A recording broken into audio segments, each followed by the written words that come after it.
Kalau kalian semua mati, apa gunanya aku hidup?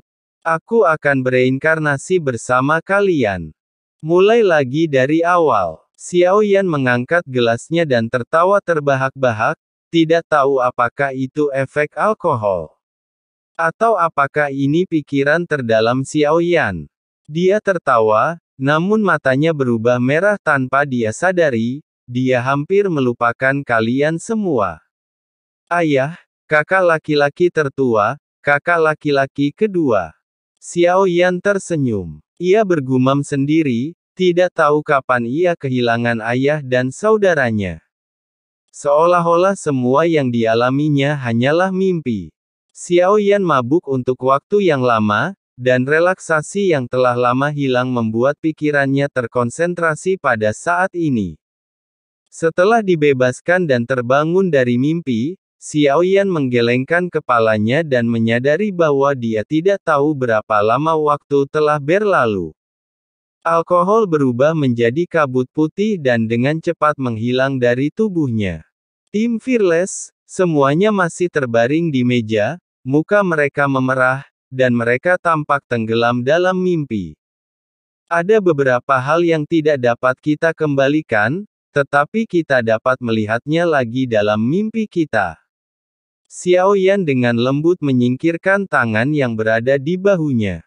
Xiao Zhan sedang tertidur lelap. Ratu sudah menyiapkan teh hangat untuk Xiao Yan. Sepertinya dia sudah menghitung kapan Xiao Yan akan bangun. Datanglah dan minumlah secangkir teh hangat. Ratu berbicara dengan lembut dan Xiao Yan mengangguk pelan. Wanita ini selalu membuat Xiao Yan merasa tenang, seolah-olah selama dia ada di dekatnya, tidak akan terjadi hal yang serius. Xiao Yan mengambil cangkir teh yang diseduh oleh Ratu. Aroma teh memenuhi udara dan dia menyesapnya.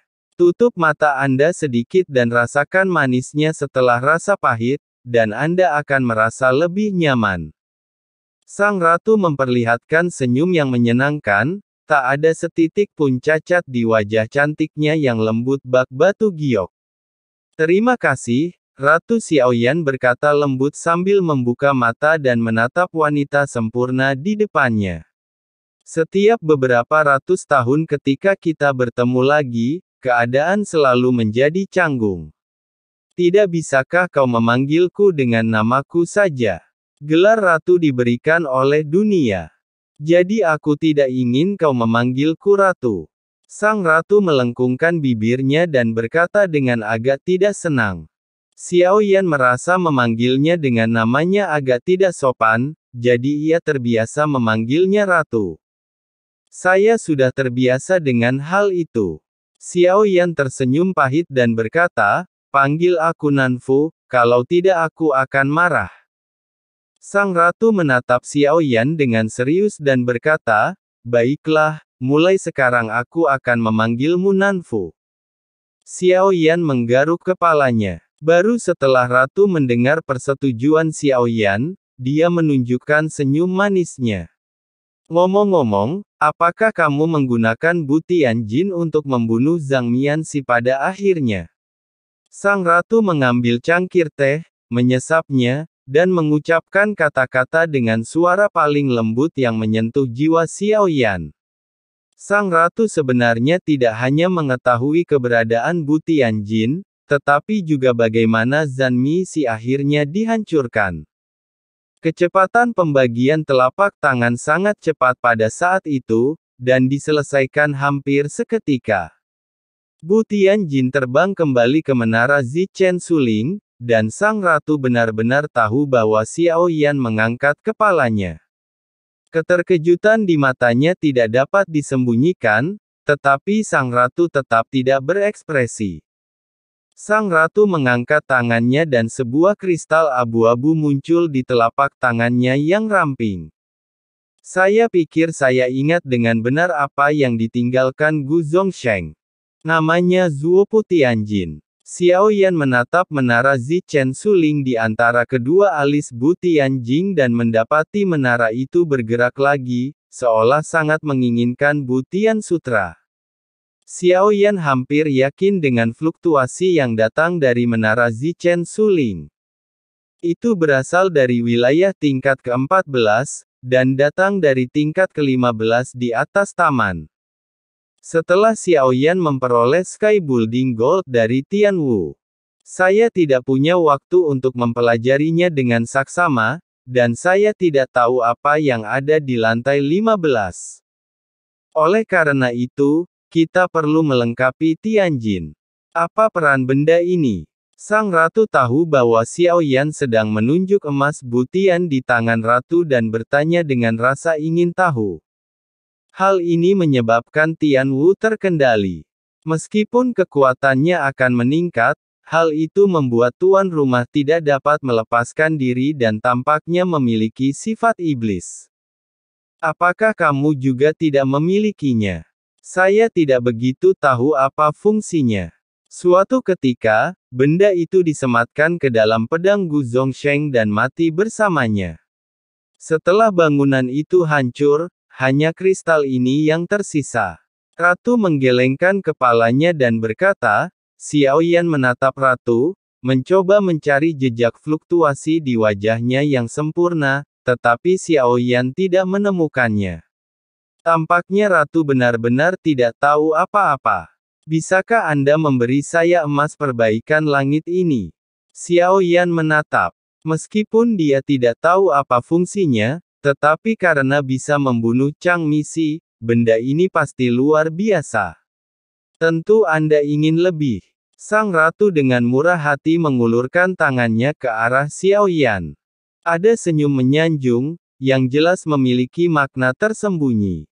Xiao Yan mula-mula mengambil butian gold dari tangan ratu sambil tersenyum, lalu menatap ratu dengan serius. Nanfu, kamu baik untukku. Xiao Yan bertanya. Sang ratu tiba-tiba mendengar Xiao Yan menanyakan hal ini.